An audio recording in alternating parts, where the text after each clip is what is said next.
Library এ এক বিশাল সাম্রাজ্য, যেখানে যে কোনো মুহূর্তেই হারিয়ে যেতে পারি। একাকিত্ব স্পর্শ করার সুযোগ পাবে না আমায়। এর বিশালতায় ডুবে থাকা যায়, ভেসে থাকতে পারি দীর্ঘক্ষণ। যেখানে মুখ বুঝলে পাওয়া যায় শুধু জ্ঞানেরই আধার। দূরে থাক যত অজ্ঞতা, গ্লানি আর বাধা বিপত্তিগুলো। এই সাম্রাজ্য তো শুধু আহরণের। এই সঙ্গীর সাথে শুধু তারই হয়।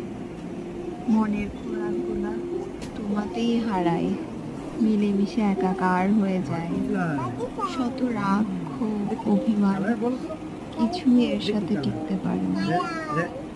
ঝাঁপিয়ে পড়তে পারি যে কোনো সময়। ভালো লাগার সাম্রাজ্য।